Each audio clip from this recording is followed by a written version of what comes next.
Okay, so my name's Claire Priester. I'm a land agent and managing director of FGP Surveyors.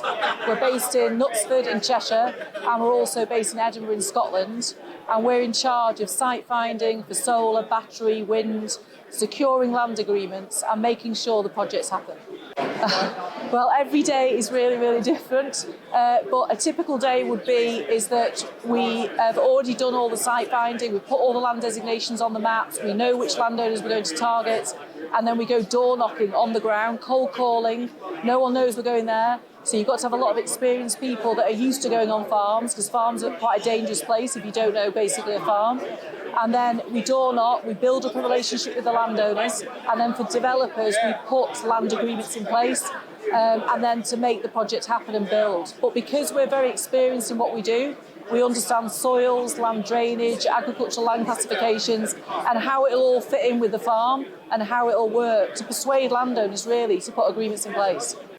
What I enjoy about the job. So how I see it is this job is really a win-win situation, because basically we put agreements in place with landowners. Landowners get paid money for going on the land, probably significantly more than they earn farming. The clients get all the legal documents with a big red bow round, go in and build.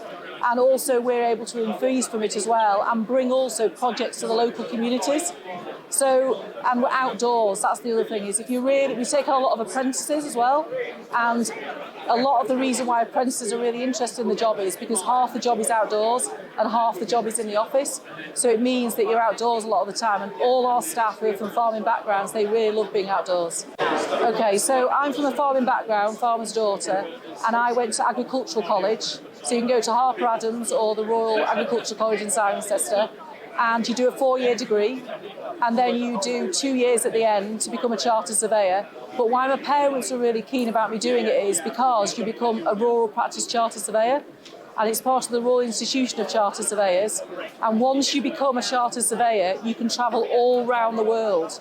And you can just rock up in Taiwan, Australia, wherever you want, and you can practice there, which is amazing for a young person. So anyone can be a rural practice chartered surveyor, get involved in farming, etc. But the big key point of our job, even if you've got all those skills, is personality. You need to be able to get on well with people, read a situation, understand what people's concerns are, how you can allay their concerns with these projects, and try and build up a relationship with them. So you need to be able to sit and talk to people about anything really. And it's that relationship building. So when we're interviewing staff, we're looking at those people skills, working as a team, being collaborative. A lot of these projects were part of a bigger team, so you need to work with that team to make those projects happen. Well, with regard to renewables, obviously, and solar, we're great believers in the fact that we're not going to have enough electricity in so many years' time. Already they're turning all the lights off on motorways. But if you, say, drove through a city, we drove through Edinburgh the other day, at night, the amount of lights that were on was unbelievable. At night, midnight, 1 o'clock in the morning. So you need a combination of wind, solar, battery, all sorts of different energies to be able to have enough electricity in the future. And getting involved in renewables, I'm not saying wind works or solar works or battery works, but you need everything really. But one other important point, which I think the government really need to concentrate on, is how we can save energy. So it's not just about making energy, it's how we can save energy. And if they could have some saving mechanisms, I don't know, say reduce people's income tax or something like that, but if people saved energy and didn't use as much light and electricity, then actually that will be good as well. So it's not just about making electricity to me, it's also about saving it. I think the advice I would give them is, which is the advice I was given as well, is if you can get a qualification, a professional qualification, like being a lawyer or a chartered surveyor or something like that, if you go to university and get that qualification, you'll only be like 21 when you get the qualification. And even if you decide to change to do something else when you're 30 or 40, you can never take that qualification away from you.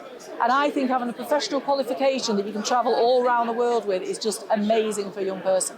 And I know when I was obviously their age, you couldn't go all around the world and travel all around the world. But if I was their age now, I'd be like Taiwan, Australia, France, Germany, where can I travel to do this job? And I just think it's an amazing opportunity.